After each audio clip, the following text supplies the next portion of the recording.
আসতেছে, অলরেডি ধেয়ে আসতেছে।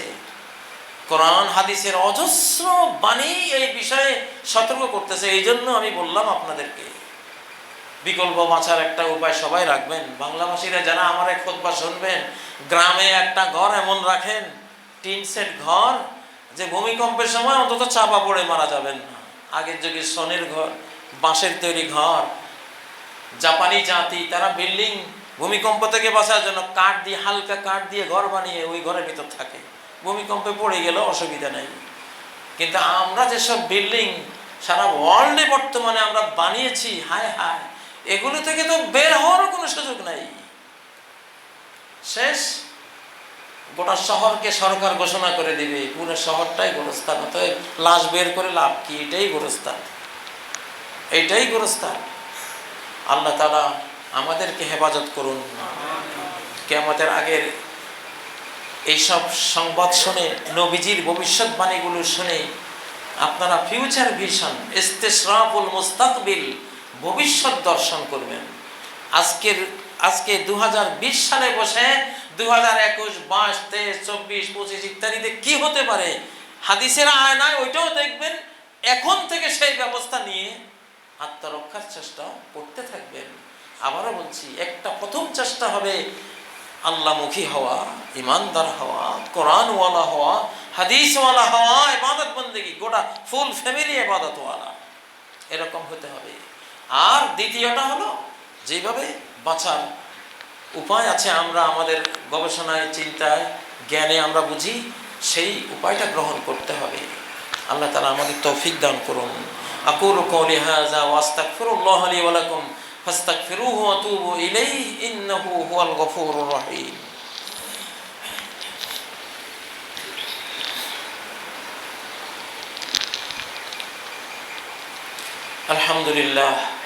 আলহামদুলিল্লাহ রাব্বিল আলামিন, ওয়াসসালাতু ওয়াসসালামু আলা আফদালিল বাশারি ওয়া সাইয়্যিদিল মুরসালিন মুহাম্মদ ইবনে আবদুল্লাহ ওয়া আলা আলিহি ওয়াস সাহবিহি আত-তাইয়্যিবিন আত-তাহিরিন। সুম্মা আম্মা বা'দু ফাআউযু বিল্লাহি মিনাশ শাইতানির রাজীম। বিসমিল্লাহির রহমানির রহিম। ইন্নাল্লাহা ওয়া মালাইকাতাহু ইউসাল্লুনা আলান নবী ইয়া আইয়ুহাল্লাযীনা আমানু সাল্লু আলাইহি ওয়া সাল্লিমু তাসলিমা। আল্লাহুম্মা সাল্লি আলা মুহাম্মদ ওয়া আলা আলি মুহাম্মদ কামা সাল্লাইতা আলা ইব্রাহিম ওয়া আলা আলি ইব্রাহিম ইন্নাকা হামিদুম মাজিদ।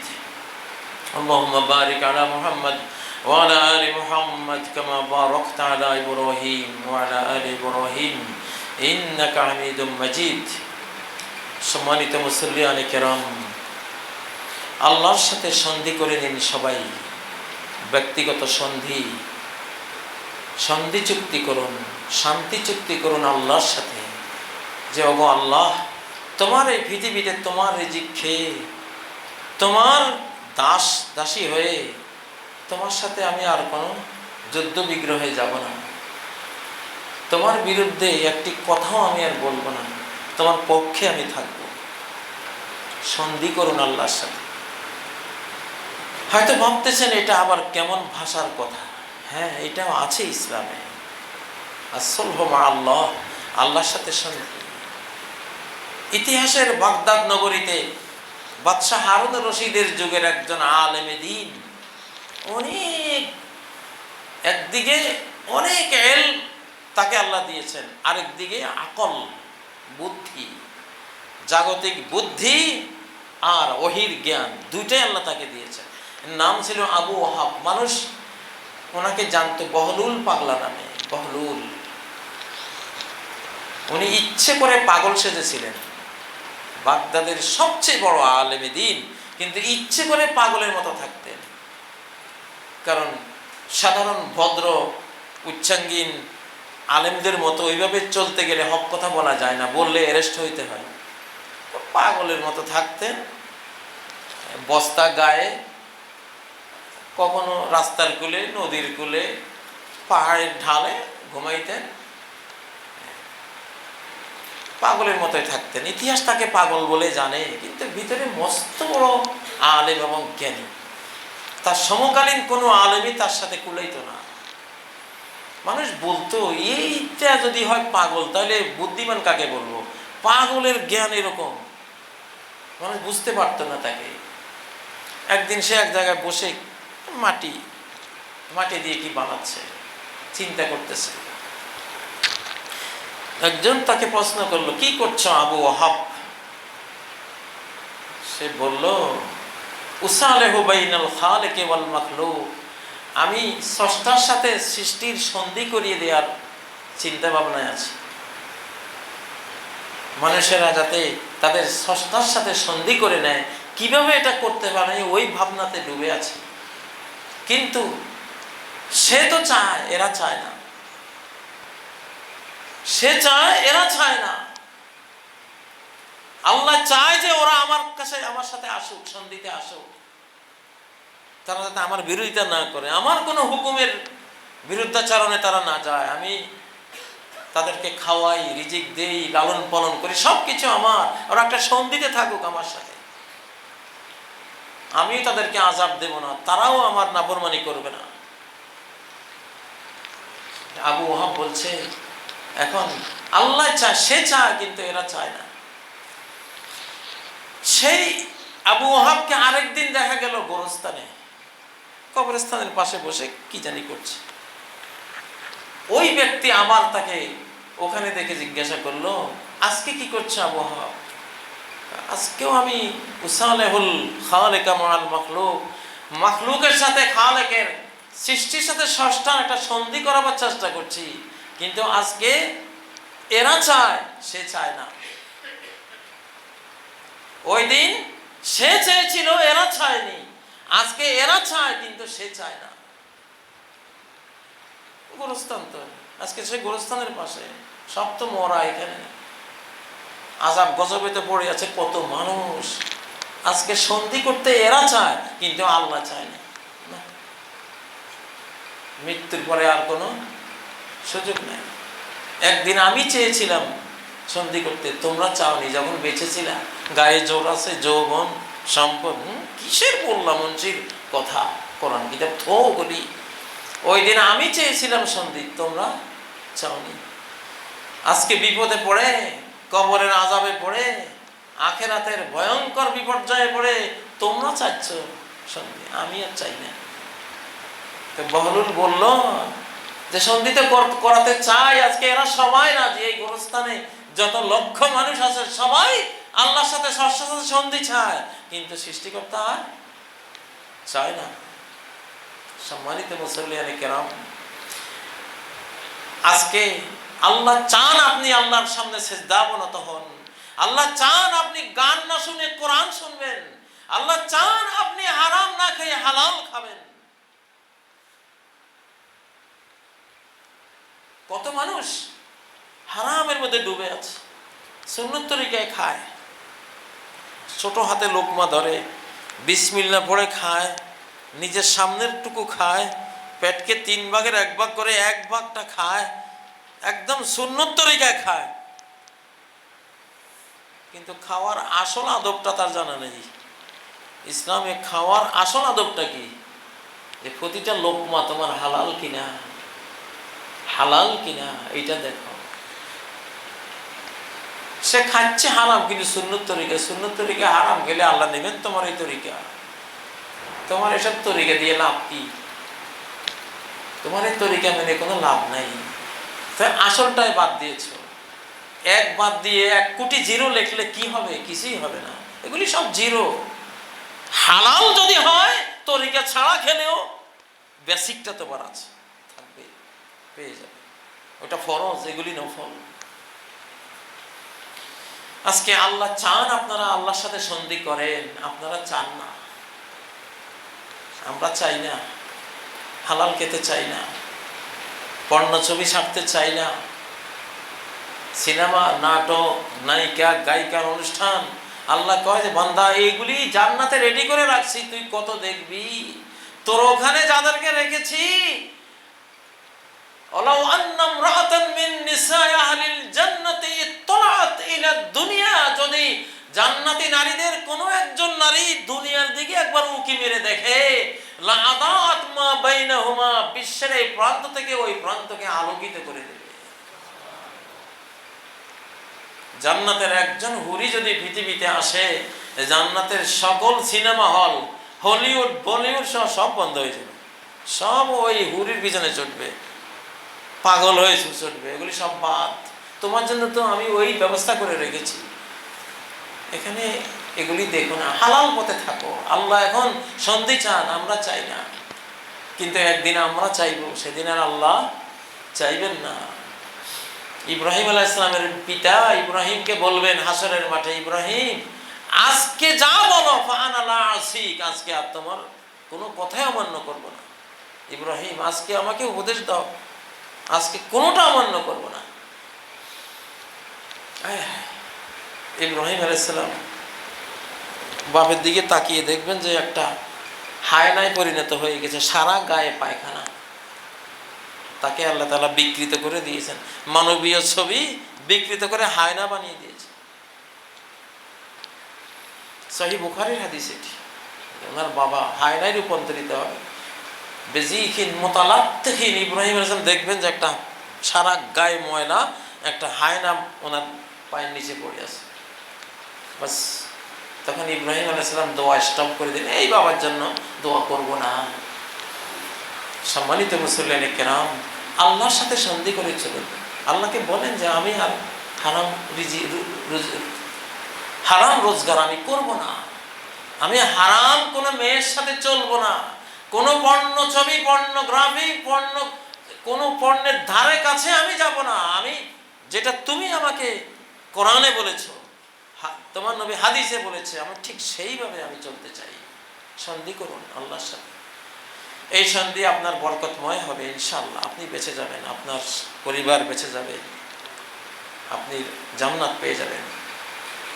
আল্লাহ তাআলা আমাদের সবাইকে ক্ষমা করে দেন, আমাদের মা বাবাকে ক্ষমা করেন, মুরব্বিয়ানে কেরামকে ক্ষমা করেন, জিন্দা মুর্দা সকল মুমিন মুমিনা মুসলিম মুসলিমাকে ক্ষমা করেন।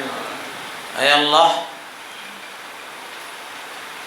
ঘনায়মান বিশ্বযুদ্ধ, মহাযুদ্ধ, মহামারী, ভূমিকম্প, সিরিজ আযাব গজব যেগুলো আসতেছে পৃথিবীতে, সেগুলো থেকে বাঁচার যে প্রকৃত উপায়, আপনার রহমতের কোলে আশ্রয় নেওয়া, আপনার প্রতি ভক্তি বিশ্বাস স্থাপন করে তওবা ইস্তেগফার করে আপনার কোরআনের দ্বীনি রঙে রঙিন হয়ে যাওয়া, আমাদের সবাইকে সেই তৌফিক দান করেন আল্লাহ। যেই কাজ করে, যে অবলম্বন গ্রহণ করে পৃথিবীর কোনো কাফের বাঁচতে পারেনি, শুধু সেই উপায় অবলম্বন করে যাতে আমরা ক্ষান্ত না হয়ে যাই, আমাদেরকে বাঁচবার দুইটি উপায় আপনি দিয়েছেন, দুইটি উপায় গ্রহণ করে বাঁচার তৌফিক দান করেন আল্লাহ তাআলা। মুসলিম বিশ্বকে হেফাজত করেন। ফিলিস্তিনের যে মসজিদ বাইতুল মুকাদ্দাসকে ইহুদিদের হাতে যারা তুলে দিতে চায়, আল্লাহ তাদেরকে পরাস্ত করেন, পরাজিত করেন। আর যারা ফিলিস্তিনকে উদ্ধার করতে চায়, বাইতুল মুকাদ্দাসকে মুসলিম উম্মার যে অংশটি মুসলিমদের জন্য, বিশ্ববাসীর জন্য উন্মুক্ত করে রাখতে চায়, রক্ষা করতে চায়, তাদেরকে আপনি বিজয়ী করুন আল্লাহ, তাদেরকে শক্তি সামর্থ্য বাড়িয়ে দিন আল্লাহ। ভূমিকম্প আসবে, অতএব বিল্ডিং ভূমিকম্পের ঝাঁকুনি সইতে পারে সেই মাত্রার রড দিয়ে, প্রযুক্তি দিয়ে, শক্তি দিয়ে বানাতেন। এই এরা জানে না আল্লাহর ক্ষমতা যে কি, এরা জানে না। যেই মহাবিশ্ব আল্লাহ সৃষ্টি করে রেখেছেন, আকাশ সৃষ্টি করে রেখেছেন, একটা সূর্যই তো 13 লক্ষ পৃথিবীর সমান। একটু যদি চাপ দেয় এই পৃথিবীর উপরে, তিনি যদি একটু চাপিয়ে দেন, 13 লক্ষ গুণ বড় পৃথিবী থেকে একটা সূর্যই। এরকম শত শত বিলিয়ন ট্রিলিয়ন সূর্য আছে আল্লাহর আকাশে, একটা দিয়ে একটু চাপা দিলে তোমার ভূমিকম্প সহনীয় যেই বিল্ডিং কোথায় যাবে? এটা ভূমিকম্পের কোন মাত্রা তুমি সইতে পারবা? এমন এক মাত্রা, এমন এক ভয়ঙ্কর কমান্ড আল্লাহ করবেন, ওয়াতাকুনুল জিবালু কালইহনিল মানফুস, বিশাল বিশাল পাহাড় ধ্বনিত রুইয়ের মতো উড়ে যাবে। কি দিয়ে? তোমার বিল্ডিং, পাথরের পাহাড় উড়ে যাবে। যারা রুই তৈরি করে, বালিশ, ল্যাপতোষক বানায়, ওরা যে ধুনকার, তারা যখন রুইকে ধুনা দেয়, ধুনার ছোটে এটা একেবারে জাররা জাররা হয়ে উঠতে থাকে, সেই রকম উড়বে। সেই আল্লাহ। কাফের শুধু বাঁচার জন্য দুনিয়ার অবলম্বন গ্রহণ করে, যেমন নূহ আলাইহিস সালামের পুত্র করেছে। সূরা আল আম্বিয়ার মধ্যে 11 থেকে 14 নম্বর আয়াত পর্যন্ত কাফেরদের ইতিহাস আল্লাহ টেনেছেন। ফালাম্মা রাআউ বাসানা ইযা হুম মিনহা ইয়ারকুদুন, আমার শাস্তি যখন দেখলো, বাঁচার জন্য আশ্রয়ের সন্ধানে দৌড়াতে শুরু করলো। লা তারকুদু, কোথায় দৌড়াচ্ছ? দৌড় বন্ধ করো, এই দৌড় বাঁচাবে না তোমাকে। শাস্তি এসে গেছে, দৌড়ে কিছু করতে পারবে না। ওয়ারজিউ ইলা মাসাকিনুকুম ওয়ারজিউ ইলা মা উতরিফতুম ফিহি ওয়া মাসাকিনুকুম, যে ভোগ বিলাসে ছিলে, যে সুরম্য অট্টালিকায় বাসবা বলেছে, সেদিকে যাও, সেখানে যাও না, দেখি সাহস আছে কিনা।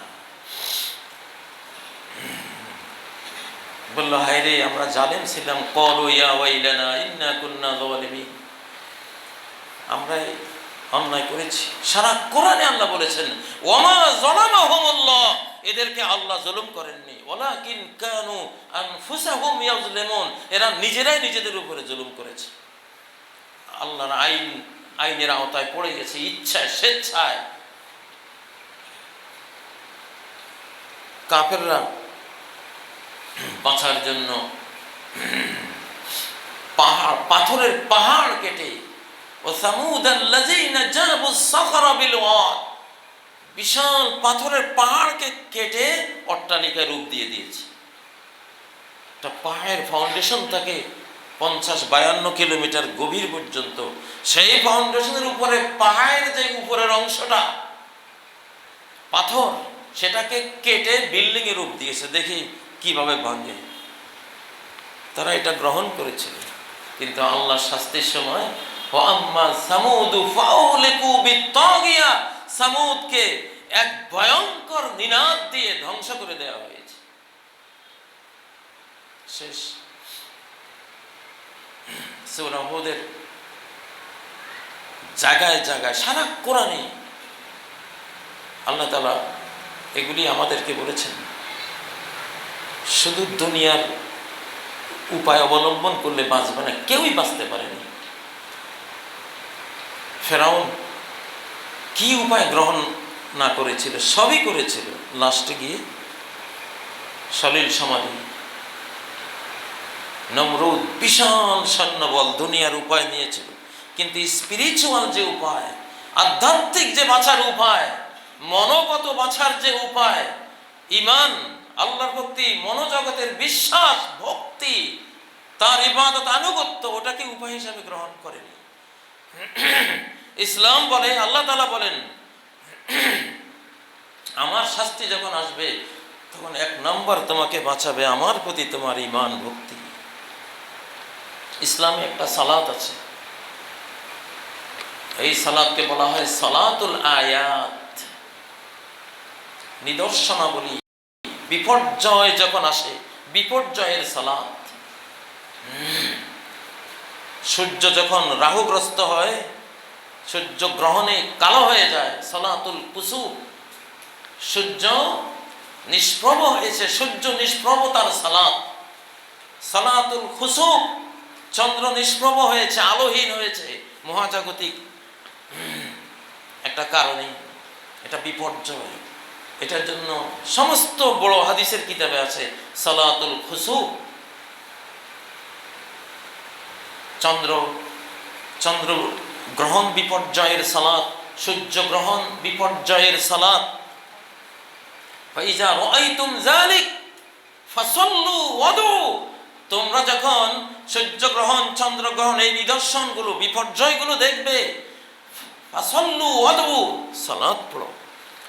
8 ঘন্টা যদি সূর্যগ্রহণ থাকতো, নবীজি বুঝতেন এটা কত বড় বিপদ। সূর্য, তারপরে চন্দ্র, তারপর পৃথিবী, এ সময় যদি এই বেল্টের মধ্যে কোনো অ্যাস্টেরয়েড 50-100 কিলোমিটার 300 কিলোমিটার লম্বা যে কোনো মাত্রার একটা অ্যাস্টেরয়েড পাথর যদি ঘূর্ণায়মান অবস্থায় এখান দিয়ে যায়, সূর্য চন্দ্র পৃথিবীর অভিকর্ষ আকর্ষণে এটা দুর্নিবার গতি নিয়ে যখন এগুতে থাকবে, সামনে পড়বে পৃথিবী, সেই পৃথিবীকে আঘাত করে মেসাকার করে দেবে। সেই বিজ্ঞান মুহাম্মদ সাল্লাল্লাহু আলাইহি ওয়াসাল্লাম বুঝতেন। সেটার জন্য তিনি বলেন নাই চন্দ্র সূর্য গ্রহণ শুরু হলে বিল্ডিং শক্ত করে বানাও বাঁচার জন্য। সেগুলি আছে, যা আছে তা, ওগুলি মূল রক্ষা করবে না, কখনো কাউকে রক্ষা করেনি। আল্লাহর আযাব আসার মুহূর্তে কোনো শক্তি নাই দাঁড়াতে পারে। এই জন্য সহিহ বুখারী সহিহ মুসলিম সহ সবগুলো বড় বড় হাদিসের কিতাবে সালাতুল আয়াতের কথা আছে। নিদর্শনের সময় সালাত, আল্লাহর পক্ষ থেকে আযাব এসে গেলে সালাতে দাঁড়াও। মদিনায় 564 হিজরিতে একটা আগুন বেরিয়ে এসেছিল, কিয়ামতের একটা আলামত ছিল সেটা। বিশাল বিশাল পাহাড়কে নিয়ে পাথরগুলিকে জ্বালিয়ে পানির মতো বইয়ে দিয়েছে।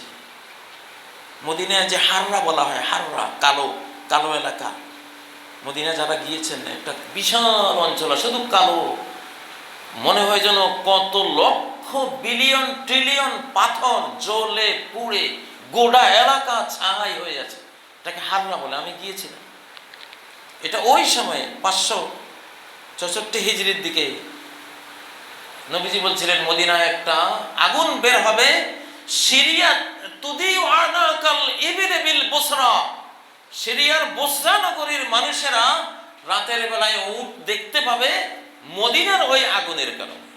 আমি দেখেছি আল্লাহর শাস্তির মুহূর্তে আল্লাহ ছাড়া কেউ বাঁচাতে পারে না। যখন দেখলেন প্রায় 1 মাসের মতো আগুন থামতেছে না, আগুনের মধ্যে বিশাল বিশাল ব্যক্তিদেরকে দেখাচ্ছে যারা এইভাবে আগুনকে পরিচালনা করে, পিঠা পাথরকে এভাবে মারে লোহার হাতুড়ি দিয়ে, এমন ভয়ঙ্কর দৃশ্য। তখন সবাই মসজিদে নববীতে একসাথে হইলেন। ইসতামাউ ফিল মসজিদিন নববী, মসজিদ নববীতে একত্রিত হয়ে সবাই ফাতাদাররাউ ওয়া বাকাউ ওয়া যাকারু ওয়াস্তাগফারু, আল্লাহর কাছে কাকুতি মিনতি করলেন, কাঁদলেন, ইস্তিগফার করলেন, তাওবা করলেন, তারপরে ওই আগুন নিভেছে। আল্লাহর আগুন আল্লাহ ছাড়া কেউ নেভাতে পারে না, আল্লাহর শাস্তি আল্লাহ ছাড়া কেউ রোখাতে পারে না। দৌড়ে কি হবে? এই জন্য মুসলিমরা আযাবের মুহূর্তে বাঁচার উপায় হলো ফাফজাউ ইলা যিকরিল্লাহি ওয়া দুআইহি ওয়া ইস্তিগফারি। বিপর্যয় দেখেছো, আল্লাহ জিকিরে বসে যাও, আল্লাহর জিকির, আল্লাহর কাছে দোয়া ইস্তিগফারে লেগে যাও। তাহলে এখন পৃথিবী একটা মুসলিম ওয়ার্ল্ড আর অমুসলিম ওয়ার্ল্ড। অমুসলিমরা এই যে সামনে বিপর্যয়গুলি আসতেছে, এরা শুধু জাগতিকটা নেবে। করোনা বিপর্যয় আমরা দেখলাম, আমরা মুসলিমরা বাঁচার উপায় 2টা নিয়েছি, একটা জাগতিক পার্থিব বস্তুগত মাস্ক নিয়েছি, অনেকে বাঁচার জন্য যে ওষুধপত্র সেটা খেয়েছি, ফিজিক্যাল যে ডিস্টেন্স সেটাও আমরা নিয়েছি, আত্মরক্ষার অনেক চেষ্টা আমরা করেছি। তার পাশাপাশি আল্লাহকে ডেকেছি, সূরা ফাতিহা পড়েছি, ইখলাস ফালাক নাস পড়েছি, আল্লাহর কাছে ক্ষমা চেয়েছি।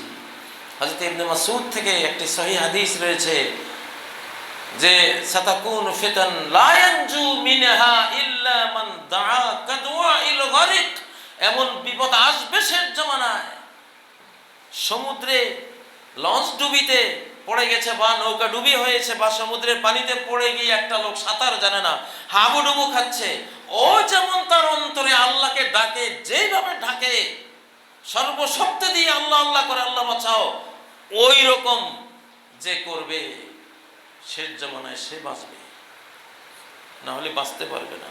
দুনিয়ার উপায় গ্রহণ করে তুমি বাঁচতে পারবে না, সে ক্ষমতা তোমার নাই। এখন তো মানুষেরা এমন প্রযুক্তি মানুষের হাতে চলে এসছে, আল্লাহকে ডাকা ছাড়া এই প্রযুক্তি থেকে আমরা বাঁচতে পারবো না। আমরা প্রযুক্তি নিলেও তারা আমাদের থেকে কয়েকশো বছর এগিয়ে থাকবে, শুধু এই প্রযুক্তি দিয়ে আমরা বাঁচব না। এখন প্রযুক্তি দিয়ে ভূমিকম্প ঘটানো হচ্ছে, টেকটনিক প্লেটের মধ্যে এমন প্রযুক্তি তাদের হাতে আছে, টেকটনিক প্লেটকে কাঁপিয়ে কৃত্রিম ভূমিকম্প দিয়ে আপনার একটা শহর মেছাকার করে দেবে, গোরস্থান বানিয়ে দেবে। মানুষের হাতে চলে এসছে এটা। লেজার রশ্মি প্রয়োগ করে মেঘকে এক রাষ্ট্র থেকে আরেক রাষ্ট্রে চালিয়ে ভয়ঙ্কর বন্যা, বৃষ্টিপাত দিয়ে ঝড় ঝঞ্ঝা তৈরি করে একটা দেশ ধ্বংস করে দিতে পারে।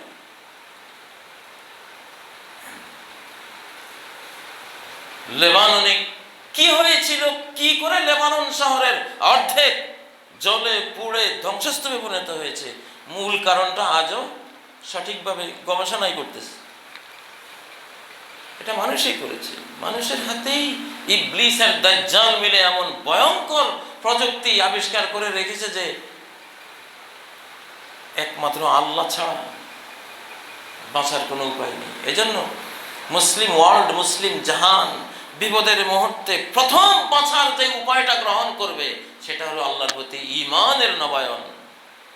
ফাফজাউ ইলা যিকরিল্লাহ, আল্লাহর জিকিরের আশ্রয় নাও, দোয়ার আশ্রয় নাও, আল্লাহর প্রশংসার আশ্রয় নাও।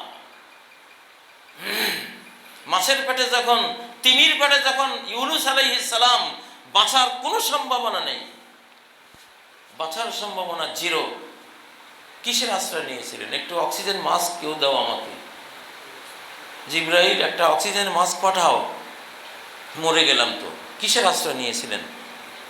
ফালাউলা আন্নাহু কানা মিনাল মুসাব্বিহিন, যদি সে আমার তাসবিহকারীদের কাতারে শামিল না হয়ে যেত, যদি সে লা ইলাহা ইল্লা আনতা সুবহানাক ইন্নী কুনতু মিনাজ জালিমিন এটা না বলতো, লালাবিসা ফি বাতনিহি ইলা ইয়াউমি ইউবাসুন, ওই মাছের পেটেই সিংগার ফুৎকার পর্যন্ত, পুনরুজ্জীবন কিয়ামত দিবস পর্যন্ত সে পড়ে থাকত।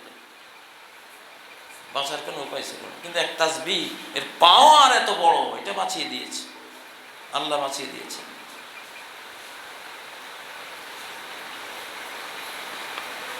আপনাদেরকে কিছু ইনফরমেশন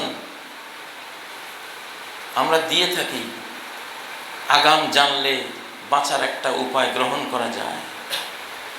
আগে থেকে সতর্ক থাকলে আল্লাহ তাকে হেফাজত করেন।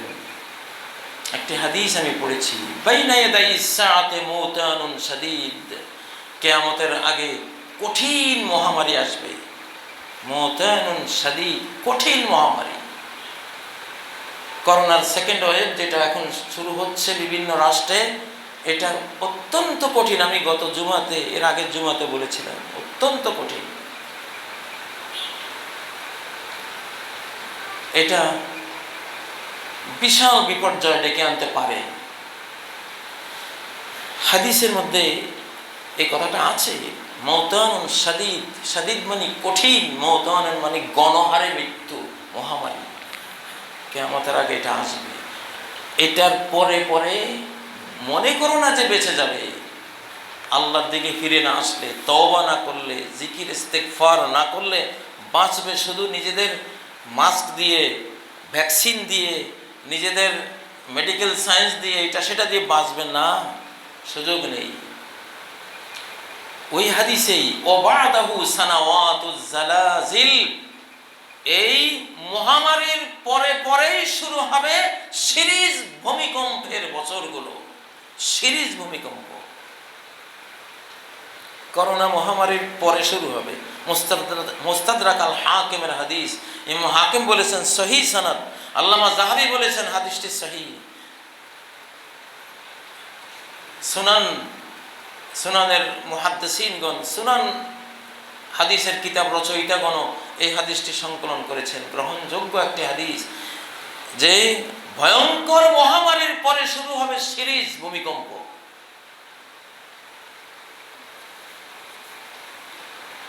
কোথায় যাবেন? সেটা তো মাস্ক পরে বাঁচতে পারবেন না, সেটা আরো ভয়ঙ্কর। যে গোরস্থান বানিয়ে রেখেছি আমরা, আমার বিল্ডিংগুলো দেখলে আর হাদিসগুলোর সাথে মিলাইলে আমার মনে হয় 10 তলা তো 10 তলা না, 10 তলা বাসভবন না, 10 তলা গোরস্থান। এটা 20 তলা গোরস্থান, মাকবারা। কিভাবে হাদিসটির মধ্যে মিলিয়ে দিল? এই একটা হাদিস নিয়ে একটা ডক্টরেট ডিগ্রি, একটা থিসিস হতে পারে,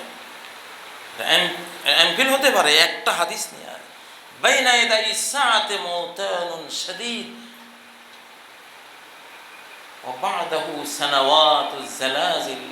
কিয়ামতের আগে কঠিন ভূমিকম্প, কঠিন মহামারী আসবে, তারপরেই শুরু হবে বছরের পর বছর ভূমিকম্পের কারণে বিল্ডিং এ ঢুকতে সাহস পাবেন না। এমন কম্প্রিহেন্সিভ ভূমিকম্প, সকালে হয় একবার, বিকেলে হয় একবার, একবার এই শহরে, একবার এই রাষ্ট্রে, আবার ওই রাষ্ট্রে, সারা বিশ্বে তোলপাড়। এগুলোতে একটা অংশ হয়তো মানুষ কর্তৃক তাদের প্রযুক্তি দিয়ে হতে পারে, বাকিটা আল্লাহর ডাইরেক্ট অ্যাকশন। দুইটাই আল্লাহর আযাব, মানুষের হাত দিয়ে আসলেও আল্লাহর আযাব, আল্লাহর সরাসরি তার পক্ষ থেকে আসলেও তারই আযাব, দুইটাই আল্লাহর আযাব। সূরা আল আনআমের 65 নম্বর আয়াতে আল্লাহ বলেছেন, কুল হুয়াল কাদিরু আলা আন ইয়াবআসা আলাইকুম আযাবাম মিন ফাওকিকুম। উপর থেকে আযাব দিতে পারেন, স্টেরয়েড মারতে পারেন, সেটাও রেডি হয়ে আছে। আও মিন তাহতি আরজুলিকুম, পায়ের নিচ থেকেও আযাব দিতে পারে, ভূমিকম্প রেডি হয়ে আছে। আও ইয়ালবিসাকুম শিয়ান, অথবা মানব গোষ্ঠীগুলোকে তোমাদেরকে বিভিন্ন দলে উপদলে বিভক্ত করে, ওয়ায়ুযীকা বা'দাকুম বা'সা বা'দ, এক দলকে দিয়ে আরেক দলকে কঠিন শাস্তি ভোগ করাবেন। আমেরিকা বনাম চীন, দক্ষিণ সাগর, দক্ষিণ চীন সাগর, দেখুন বিশ্বযুদ্ধ লাগার কি আয়োজন হয়ে আছে। ভারত বনাম পাকিস্তান, কি অবস্থা হয়ে আছে। গ্রিস বনাম তুর্কিস্তান, কি হয়ে আছে। আজারবাইজান বনাম আর্মেনিয়া, কি হয়ে আছে। 6টি পয়েন্ট বিশ্বযুদ্ধ লাগার মতো তৈরি হয়েছে। আমি তো দেখতে পাচ্ছি সূরা আনামের এই আয়াতটি যেন এই যুগের কথাই বলছে। আসমানের স্টেরয়েডের হানা রেডি, জমিনের ভূমিকম্প রেডি, আর তোমাদের অ্যাটমিক নিউক্লিয়ার ওয়ার লাগার মতো একটা অবস্থাও রেডি। যাবা কোন দিকে? এখনো অনেকে সতর্ক হয় নাই। করোনার ভিতরে বসে বসে সারা দিন নাচ গান, উলঙ্গপনা, পর্ণ ছবির জোয়ার বইয়ে দিয়েছে। দুর্ভাগ্য, মন যখন মরে যায়, হৃদয় যখন মারা পড়ে, মার্ডার হয়ে যায় ভিতরে, তখন লা ইয়ারিফু মারুফান ওয়া লা ইউনকিরু মুনকারা, সে কোনো ভালো চিনে না, কোনো মন্দও চিনে না, সবই তার কাছে ভালো। এক টুকরো গোবর দিয়েছি, খায়, কেমন লাগে রে পাগল, ভালোই তো লাগে। এক টুকরো মিশ্রি দিয়েছি, কেমন লাগে, ভালোই তো লাগে। গোবরও ভালো, মিশ্রিও।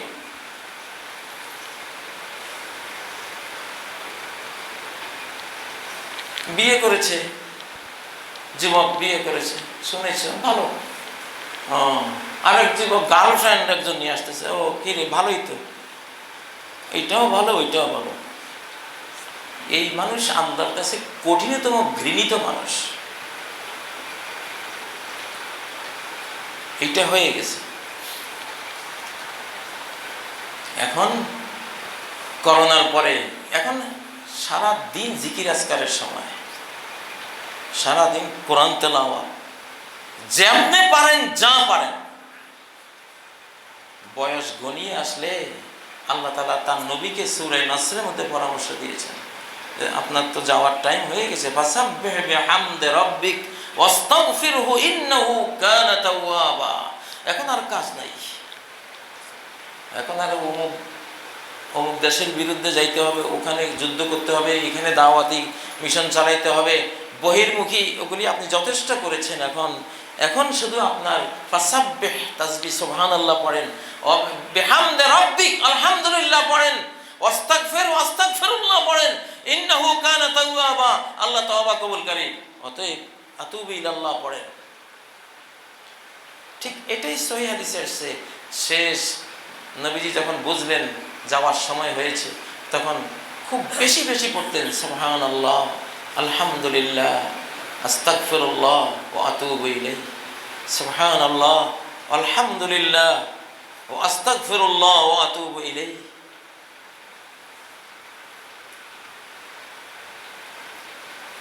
এখন ইবাদতের সময়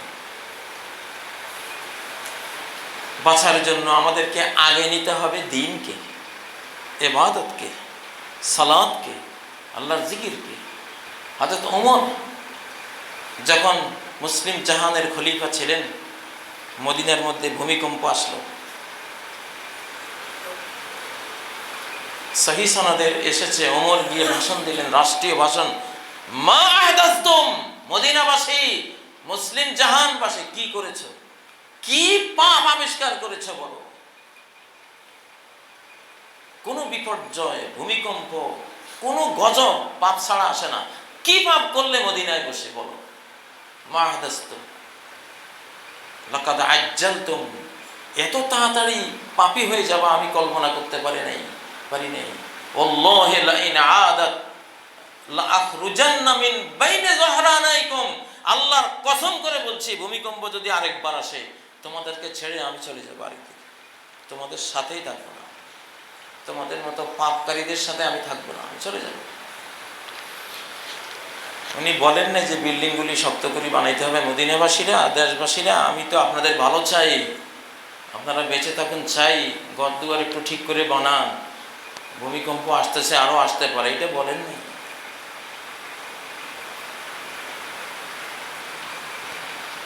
আসলে একজন মানুষের অন্তরে যখন পাপ পুণ্যের অনুভূতি শেষ হয়ে যায়, হৃদয়ে যখন ঈমানের জায়গায় কুফরের অন্ধকার চলে আসে, মনোজগতে যখন ইখলাসের জায়গায় মুনাফিকি চলে আসে, মনোজগতে যখন এই ক্ষণস্থায়ী দুনিয়ার মোহ চিরস্থায়ী আখিরাতের মোহকে নষ্ট করে বসে, মনোজগতের এই ক্ষতিগুলি মহাবিশ্ব বিপর্যয়ের চেয়েও আরো বড় বিপর্যয় আল্লাহর কাছে। এই জন্য বাহ্যিক এই গজবগুলো আল্লাহ দেন, ভিতরে গজব হয়ে যাচ্ছে, তোরা বুঝতে পারছিস না। এই জন্য বাইরেরটা দিয়ে আল্লাহ ভিতরেরটা সংশোধন করার ব্যবস্থা নেন। এখন আমরা যারা মুসলিম আমরা আছি, আমরা জানি বাঁচার উপায়টা কি, কম বেশ আমরা সবাই জানি। এই করোনা চোখে আঙ্গুল দিয়ে দেখিয়ে দিয়েছে, মুসলিম বিশ্ব করোনায় ততটা ক্ষতিগ্রস্ত হয়নি যতটা হয়েছে অমুসলিম বিশ্ব। সরল রেখায় আপনি যদি রেখা টানেন, আপনি দেখবেন আমেরিকার মতো পরাশক্তির দেশ বাংলাদেশের চেয়ে বহুগুণ বেশি ক্ষতিগ্রস্ত হয়েছে। সেই ব্রাজিল, সেই ইটালি, সেই ফ্রান্স, স্পেন, এরা তো এখন ভয় থরথর করে কাঁপছে, দ্বিতীয় ওয়েভ শুরু হলে কি করব। আর বাংলাদেশের বস্তিতে গিয়ে দেখেন, অনেকে শুনেও নাই করোনা কি। ওদের ওখানে, আমরা তো একটু ভদ্র সমাজে থাকি, কিছুটা ওয়েস্টার্ন কান্ট্রিদের কালচারের কাছাকাছি, তো ওই জন্য আমাদের মাস্কও আছে, ফিজিক্যাল ডিস্টেন্সও আছে, আমরা অনেক কিছুই করি। কিন্তু যারা এই দেশে জন্ম হয়েছে, ভুলাভালা এই দেশের কৃষ্টি কালচার নিয়েই থাকে, ওই যাত্রা বাড়িতে গিয়ে দেখেন একসাথে খায় থাকে, মাস্কও নাই, ডিস্টেন্সও নাই।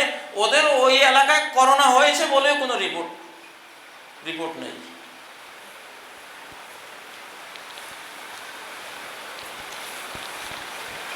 শাস্তি আসে পাপের কারণে, তো সেটা যখন আসে, শুধু জাগতিক উপায় অবলম্বন করার যে পরামর্শগুলো বর্তমান বিশ্ব দিচ্ছে আমাদেরকে, আমরা সেগুলো দিয়ে বাঁচতে পারবো না।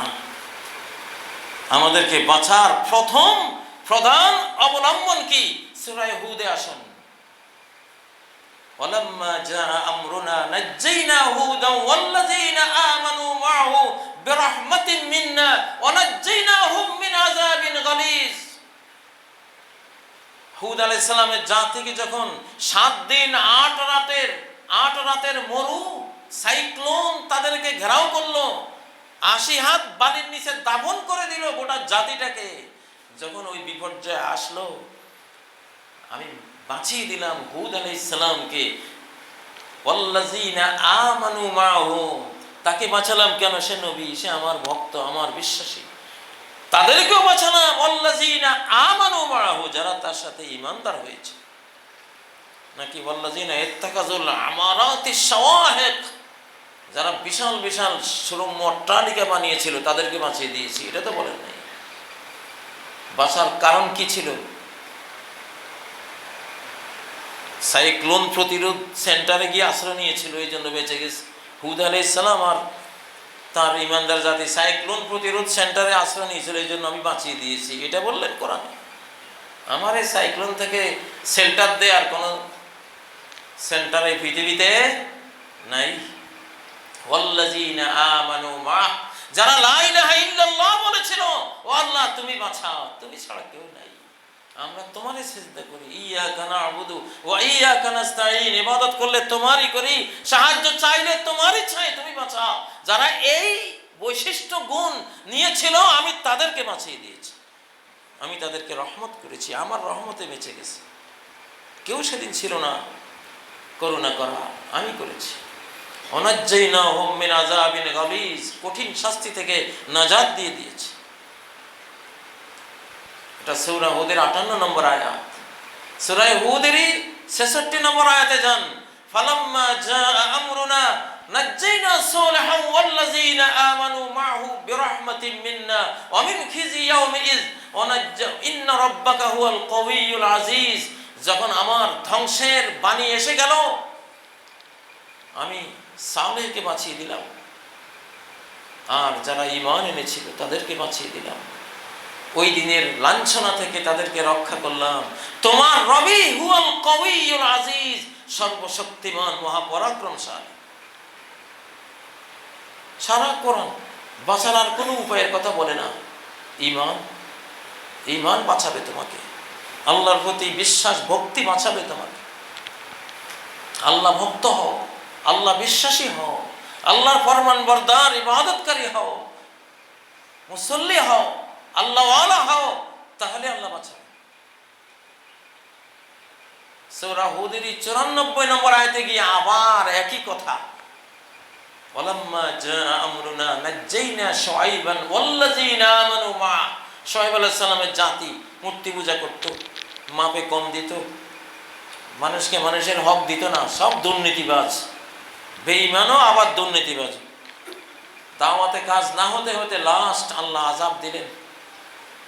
আযাব ইয়াউমিজ যুল্লাহ, একটা বিরাট কালো মেঘ, আযাবের কালো মেঘ মাথার উপরে চলে আসলো। কোন পারমাণবিক বিস্ফোরণ হয়তো আল্লাহ তাআলা ঘটিয়েছিলেন, আকাশ থেকে অ্যাস্টেরয়েড মেরে এটার বিস্ফোরণ হয়ে আকাশে কালো মেঘ ছেয়ে গেল, গোটা জাতি মৃত্যুপুরীতে পরিণত হলো, গোটা এলাকা কেউ নাই। তা আল্লাহ সেই আযাব থেকেও তিনি বলছেন ওয়াল্লাযীনা আমানু মা, তার সাথে যারা ঈমান এনেছিল আমি তাদেরকে বাঁচিয়ে দিয়েছি। ওয়া আখাযাতিল্লাযীনা যালামুস সাইহাতু ফাআসবাহু ফি দিয়ারিহিম জাসিমিন। আর রাজফা, জালিমদেরকে একটা ভূমিকম্প কম্পন ওদেরকে গ্রাস করলো, ঘরের মধ্যে মুখ থুবড়ে তারা মরে পড়ে রইল, একটা জাতির মধ্যে আর কেউ নেই। সম্মানিত মুসল্লিয়ানে কেরাম, আল্লাহর আযাব থেকে বাঁচার জন্য মুসলিম জাতি দুইটাই উপকরণই গ্রহণ করবে। একটা হলো সরাসরি ঈমান, জিকির আজকার, দোয়া, সালাত। সালাতুল আয়াতের কথা বলেছিলাম, বিপর্যয়ের সালাত, সালাতুল কুসুফ, এটা সূর্যগ্রহণের সময় পড়া যায়, চন্দ্রগ্রহণের সময় পড়া যায়, যেই কোনো বিপর্যয়ের সময় এটা পড়া যায়। করোনা মহামারী থেকে বাঁচান, আগামী দিনের দারিদ্র্য থেকে বাঁচান। এখন বিশ্বকে যেই গোপন জেনোসাইডকারীরা, মানব হত্যাকারী, গণহত্যাকারী গোপন সংস্থাগুলো, ওরা কি চায়? মাত্র 50 কোটি মানুষ থাকবে পৃথিবীতে। চামড়া সাদা, দেখতে শুনতে ভালো, ভদ্র, এই টাইপের মানুষগুলি 50 কোটি থাকবে, এটা তাদের টার্গেট। আর যারা আছে 800 কোটি, 750 কোটি সব মরতে হবে, মেরে ফেলবে। এটা তাদের টার্গেট। আমরাও এটা জানি হাদিস থেকে, লা ইয়াখরুজুল মাহদি হাত্তা ইউকতালা সুলুস। ইমাম মাহদি আসার আগে বিশ্ব জনসংখ্যার 1/3 হত্যা করা হবে। ওয়ায়ামুত সুলুস, 1/3 মারা পড়ে মহামারীতে। 1/3 ডাইরেক্ট হত্যা করবে, আরেক ভাগকে মহামারী ইত্যাদি দিয়ে মেরে ফেলবে। ওয়ায়াবকা সুলুস, 1/3, 2/3 মানব গোষ্ঠীর চলে যাবে, 1/3 থাকবে। আজকে 850 কোটির 2/3 চলে যাবে, কয়শো কোটি মানুষ মরবে। তাহলে মনে করেন আমি কাজী ইব্রাহিম, আপনি আব্দুল্লাহ, উনি সলিমুল্লাহ, ওদের লিস্টের মধ্যে সবাই আছে। মানব হত্যাকারীরা, জেনোসাইডকারীরা, খুনিরা এই টার্গেট নিয়ে বসে আছে। কিন্তু তারা এটা জানে না, ওমাকারু ওমাকারাল্লাহ আল্লাহু খায়রুল মাকিরিন। ওরা চক্রান্ত করছে, আল্লাহ কৌশল করছে, আল্লাহ কৌশলকারীদের মধ্যে সর্বোত্তম।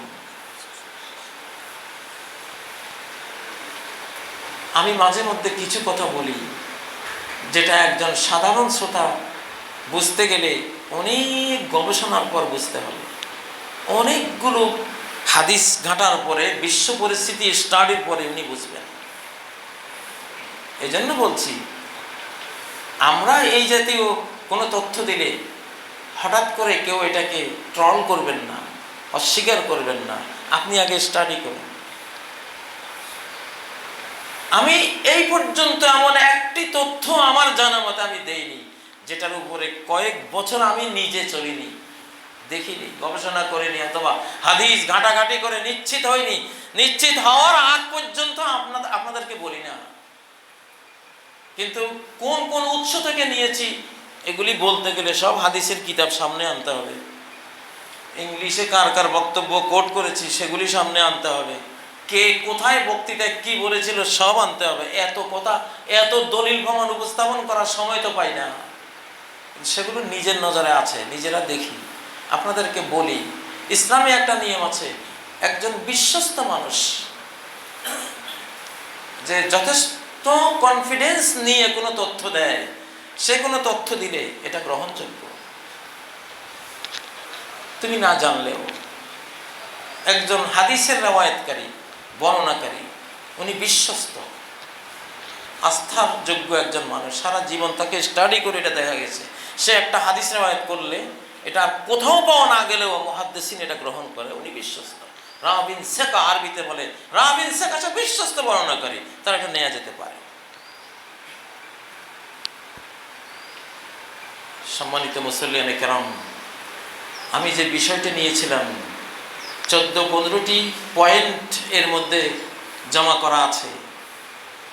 বিপর্যয় থেকে বাঁচার উপায়সমূহ কি কি, আজকের খুতবায় সবগুলো আনা যাবে না। আমি শুধু শিরোনামটা দিলাম আজকে, যে মুসলিম বিশ্ব বিপদের সময় বাঁচার 2টি উপায় অবলম্বন করবে। প্রথমটা হবে আল্লাহমুখী হওয়া, ফাফিররু ইলাল্লাহ। বিপদ যেখান থেকে আসতেছে তার কোলে ঝাঁপ দাও। শিশুরা বুঝে, ছোট্ট শিশুরা বুঝে, সচেতন ছোট্ট ছোট্ট শিশু 1.5-2 বছর, মা যখন থাপ্পড় তোলে তখন মায়ের কোলে ঝাঁপ দেয়, বাবা থাপ্পড় তোলে বাবার কোলে ঝাঁপ দেয়, তখন আর বাবা মারে না, মাও আর মারে না। আমি এক শিশুর কথা জানি, ওস্তাদ যখন ব্যাট তুলছে ওস্তাদের কোলে গিয়ে বসে গেছে।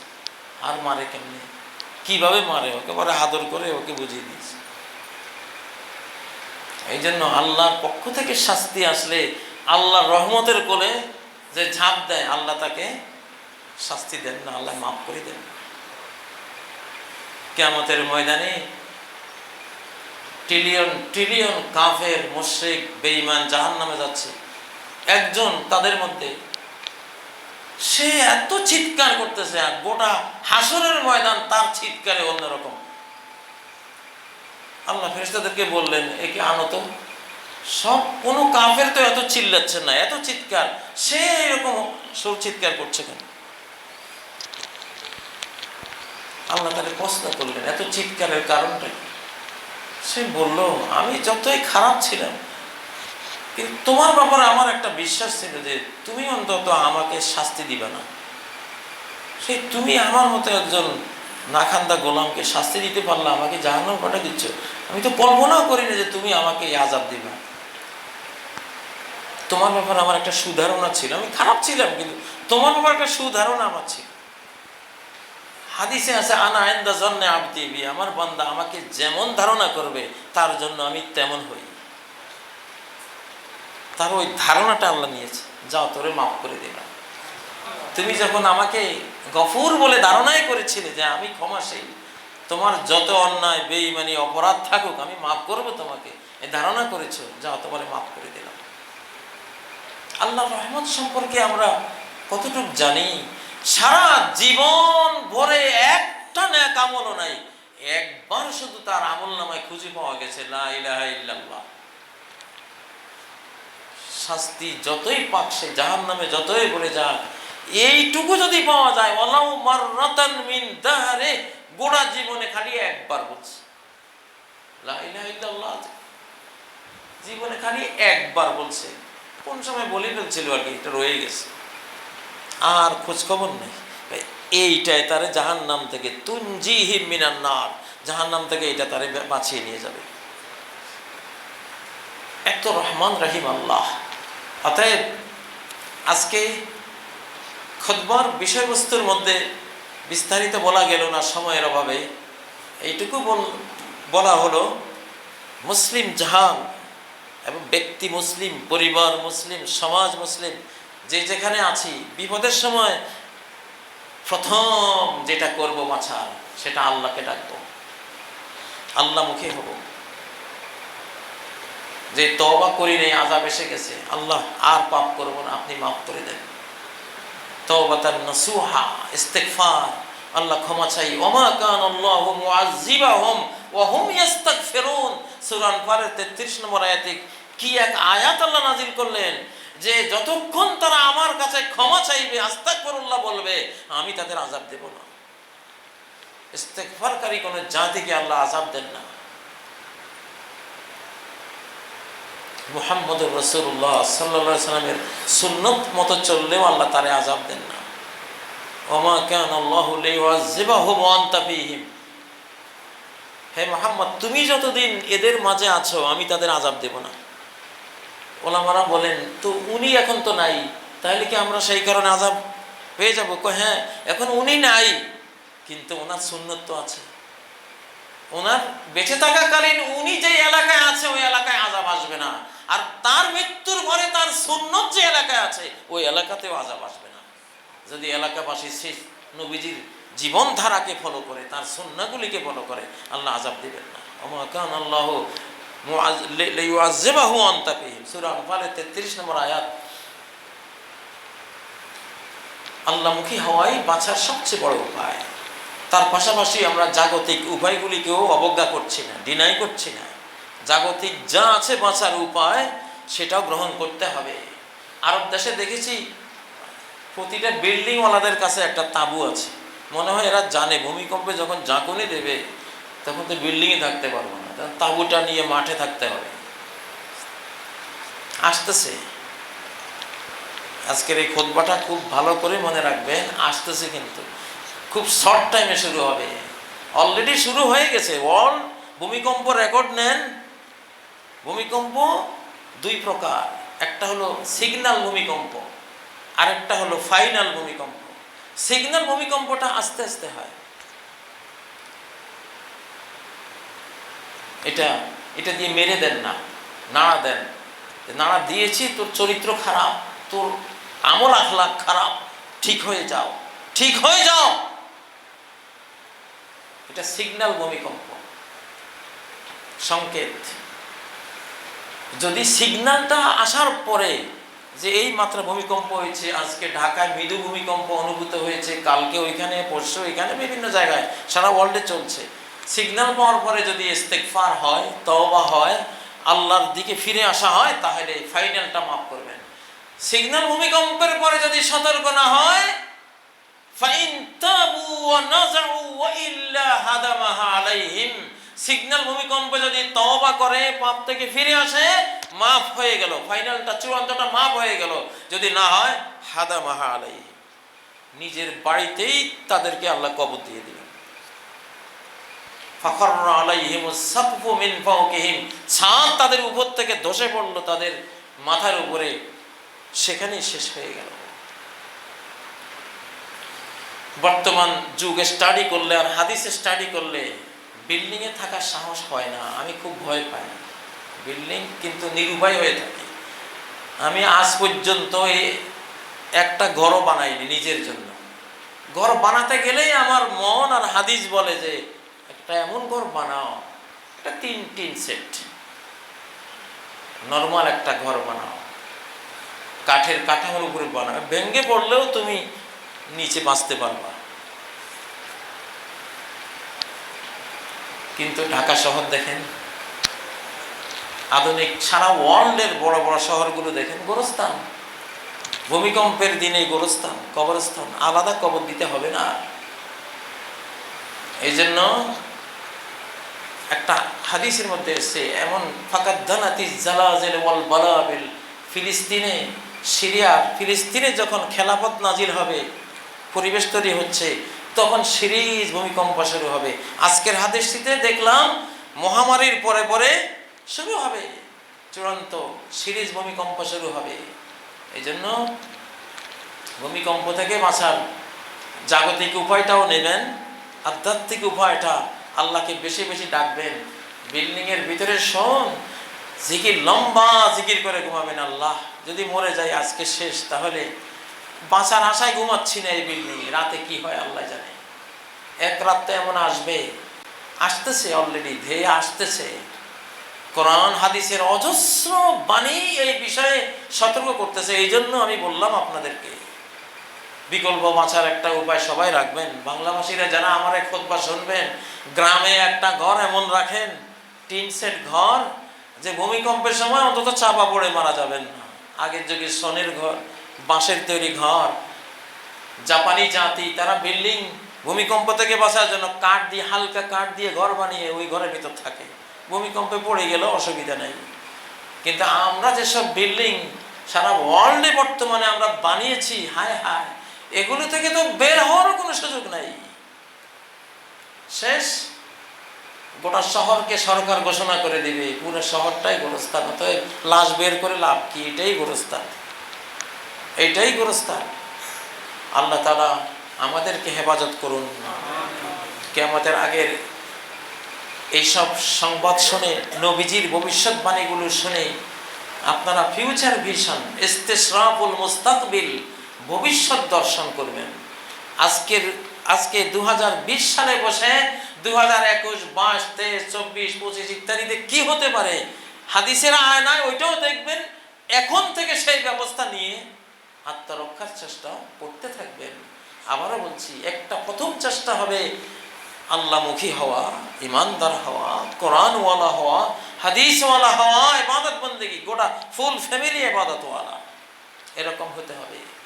আর দ্বিতীয়টা হলো, যেভাবে বাঁচার উপায় আছে আমরা আমাদের গবেষণায়, চিন্তায়, জ্ঞানে আমরা বুঝি, সেই উপায়টা গ্রহণ করতে হবে। আল্লাহ তাআলা আমাদের তৌফিক দান করুন। আকুলু কওলি হাযা ওয়া আস্তাগফিরুল্লাহ লি ওয়া লাকুম ফাস্তাগফিরুহু ওয়া তুবু ইলাইহি ইন্নাহু হুয়াল গফুরুর রহিম।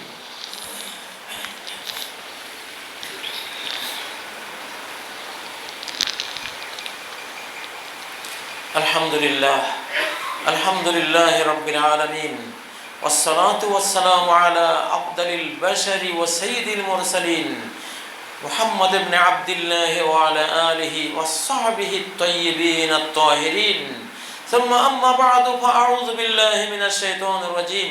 বিসমিল্লাহির রহমানির রহিম। ইন্নাল্লাহা ওয়া মালাইকাতাহু ইউসাল্লুনা আলান নবী ইয়া আইয়ুহাল্লাযীনা আমানু সাল্লু আলাইহি ওয়া সাল্লিমু তাসলিমা।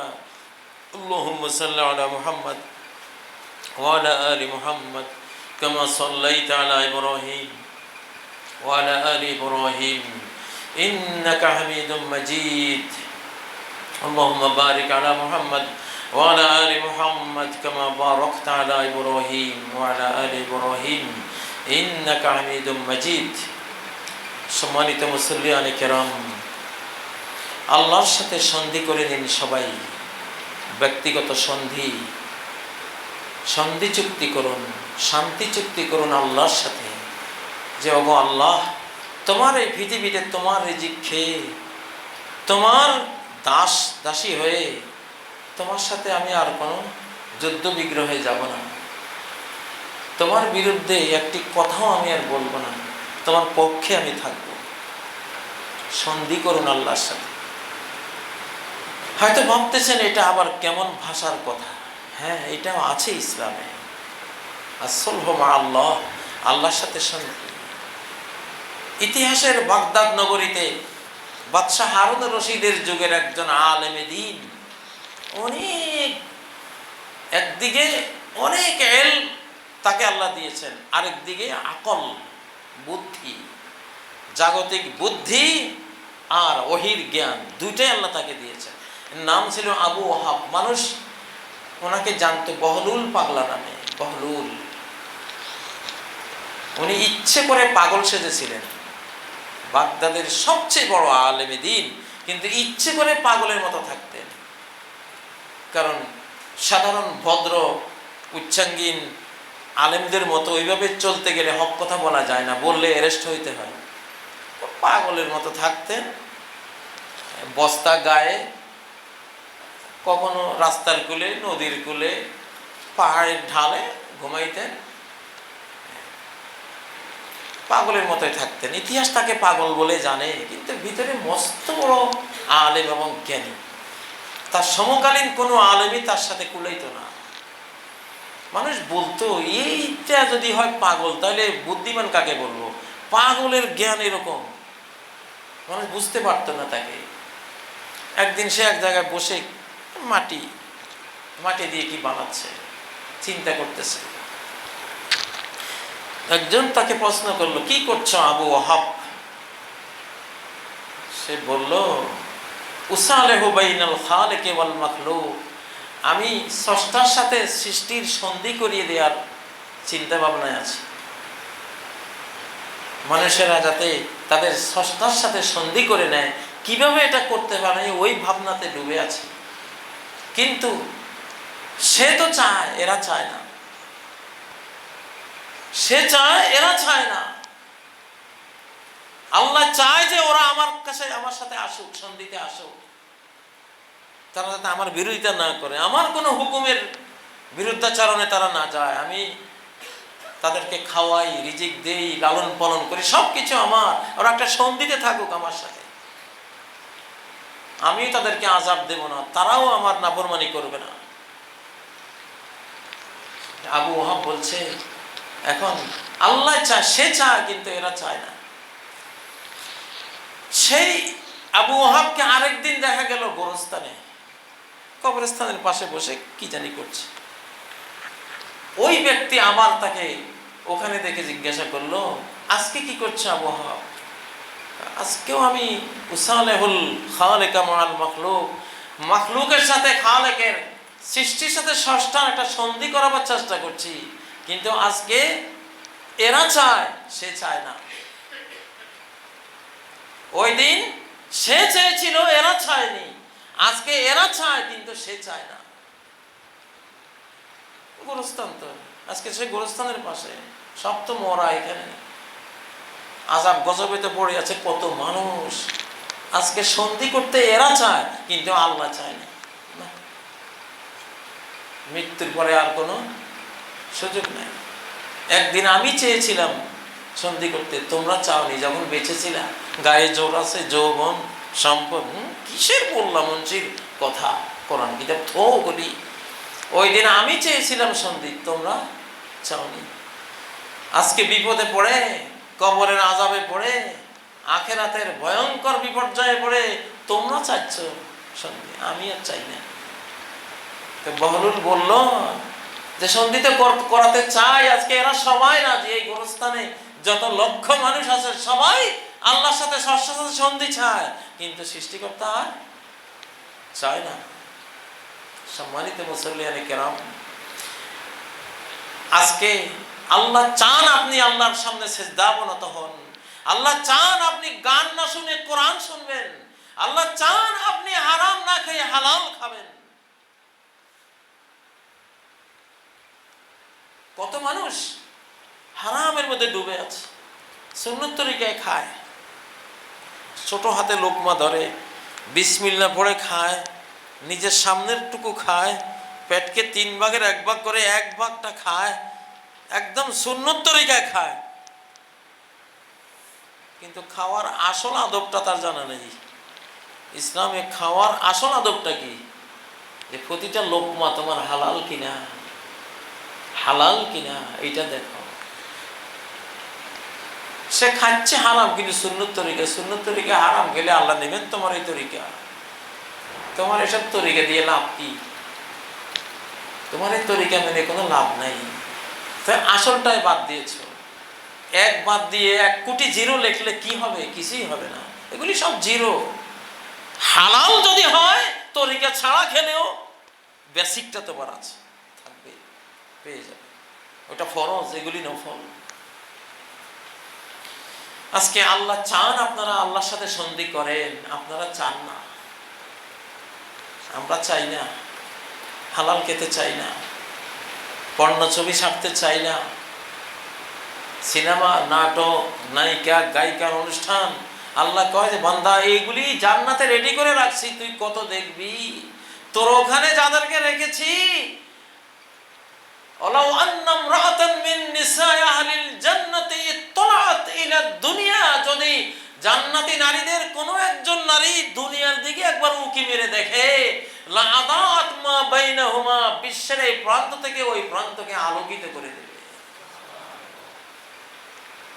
জান্নাতের একজন হুরি যদি পৃথিবীতে আসে, জান্নাতের সকল সিনেমা হল, হলিউড, বলিউড সব বন্ধ হয়ে যাবে। সব ওই হুরির পিছনে ছুটবে, পাগল হয়ে ছুটবে। এগুলি সব বাদ। তোমার জন্য তো আমি ওই ব্যবস্থা করে রেখেছি, এখানে এগুলি দেখো না, হালাল পথে থাকো। আল্লাহ এখন সন্ধি চান, আমরা চাই না। কিন্তু একদিন আমরা চাইব, সেদিন আর আল্লাহ চাইবেন না।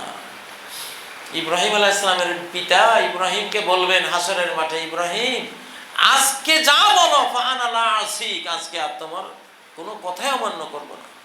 ইব্রাহিম আজকে আমাকে উপদেশ দাও, আজকে কোনোটা অমান্য করব না। ইব্রাহিম আলাইহিস সালাম বাপের দিকে তাকিয়ে দেখবেন যে একটা হায়নায় পরিণত হয়ে গেছে, সারা গায়ে পায়খানা। তাকে আল্লাহ তাআলা বিকৃত করে দিয়েছেন, মানবীয় ছবি বিকৃত করে হায়না বানিয়ে দিয়েছে। সহিহ বুখারীর হাদিস এটি। ওনার বাবা হায়নায় রূপান্তরিত হবে। বেজিখিন মুতালাত্তিখিন, ইব্রাহিম আলাইহিস সালাম দেখবেন যে একটা সারা গায়ে ময়লা একটা হায়না ওনার পায়ের নিচে পড়ে আছে। বাস তখন ইব্রাহিম আলাইহিস সালাম দোয়া স্টপ করে দিলেন, এই বাবার জন্য দোয়া করব না। সম্মানিত মুসল্লিয়ানে কেরাম, আল্লাহর সাথে সন্ধি করে চলুন। আল্লাহকে বলেন যে আমি আর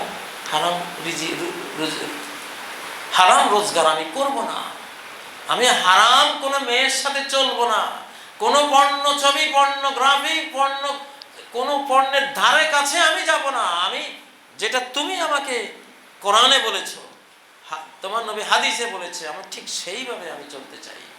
সন্ধি করুন আল্লাহর সাথে। এই সন্ধি আপনার বরকতময় হবে ইনশাআল্লাহ। আপনি বেঁচে যাবেন, আপনার পরিবার বেঁচে যাবে, আপনি জান্নাত পেয়ে যাবেন। আল্লাহ তাআলা আমাদের সবাইকে ক্ষমা করে দেন, আমাদের মা বাবাকে ক্ষমা করেন, মুরব্বিয়ানে কেরামকে ক্ষমা করেন, জিন্দা মুর্দা সকল মুমিন মুমিনা মুসলিম মুসলিমাকে ক্ষমা করেন। হে আল্লাহ, ঘনায়মান বিশ্বযুদ্ধ, মহাযুদ্ধ, মহামারী, ভূমিকম্প, সিরিজ, আযাব, গজব যেগুলো আসতেছে পৃথিবীতে, সেগুলো থেকে বাঁচার যে প্রকৃত উপায়, আপনার রহমতের কোলে আশ্রয় নেওয়া, আপনার প্রতি ভক্তি বিশ্বাস স্থাপন করে তওবা ইস্তেগফার করে আপনার কোরআনের দ্বীনি রঙে রঙিন হয়ে যাওয়া, আমাদের সবাইকে সেই তৌফিক দান করেন আল্লাহ।